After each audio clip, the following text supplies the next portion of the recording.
There are now 2 investigations into potential misuse of millions of dollars of federal funds by the nonprofit group Opportunities and Resources Incorporated. The feds want Honolulu to pay back nearly $8 million, but the most serious allegation involves potential kickbacks. KITV4's Andrew Pereira has new information on what investigators are targeting. Since 1980, Wahiawa-based Opportunities and Resources Incorporated has provided shelter, training, and work experience for the elderly and those with learning disabilities. Well, I think they're a good nonprofit. I was surprised, at all this mess. The Department of Housing and Urban Development pointed to that mess in a letter last week, showing how the city failed to keep track of nearly $8 million of community development block grants given to ORI, money the feds want back.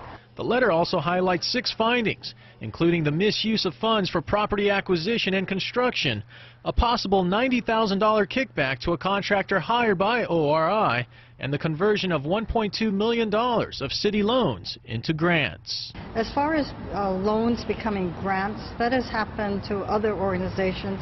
There are very old loans that were given with the understanding that they would become grants. At the time loans were forgiven, Council Chairman Ernie Martin was Deputy Director of the Department of Community Services, the city agency that oversees federal grants. Kirk Caldwell, meanwhile, was acting mayor.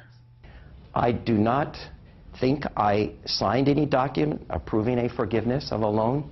I do not think I approved any form of forgiveness, but this review is going to find this all out.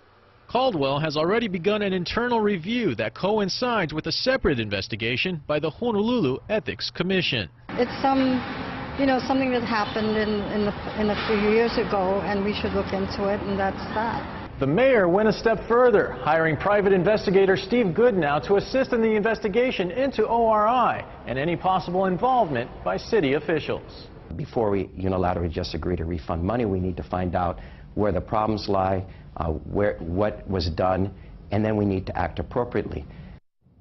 Mayor Caldwell began a new policy on loan forgiveness in May of last year that requires nonprofits like ORI to show they're actually following federal grant guidelines. Councilman Ernie Martin is currently on the mainland and was unavailable for comment.